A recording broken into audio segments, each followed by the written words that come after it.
More of a positive video and giving people a reason to go back to stuff if they're able to. So, a lot of people won't know this, but a lot of the Horus Heresy units were originally not designed for Horus Heresy. A lot of them would be incorporated into Horus Heresy, but a lot of the Horus Heresy units started out as 40k units. You see, GW had a sub-company called Forge World. This sub-company was the guys who made the Titans, the Thunderhawks, so on and so forth.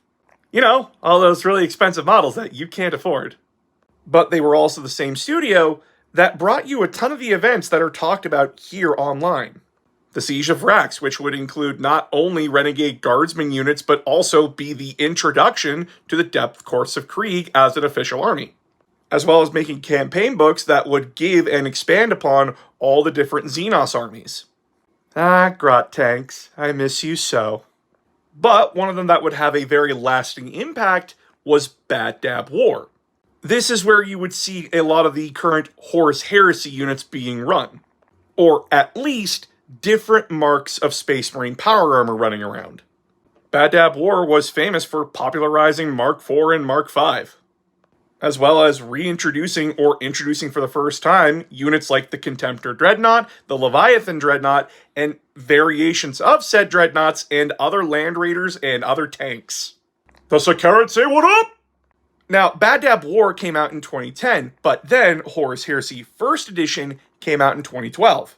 It would have the same rule set as 6th Edition Warhammer 40k, but a lot of its units were pretty much only the Forge World ones you could get. But for a long while, you could use 40k units in Horus Heresy and Horus Heresy units in 40k. Which, if you played the game casually, it was really cool to see all these awesomely designed models. If you were in competitive 40k, you remember Leviathan spam. The Iron Hands haven't peaked since. Now, sadly, there are a good number of Horus Heresy units that you can't play in 40k. And though Horus Heresy does have 40k units within them, they're usually considered to be the worst options.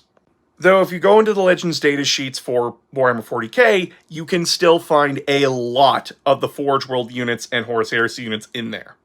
But there is a part of me that yearns for those old days, where we had campaigns like the Bad Dab War and had like all those specially designed models and units in them. Because a lot of those Forge World models would go on to become some of the best weapons and vehicles used in Horus Heresy. Just some really cool model history for you.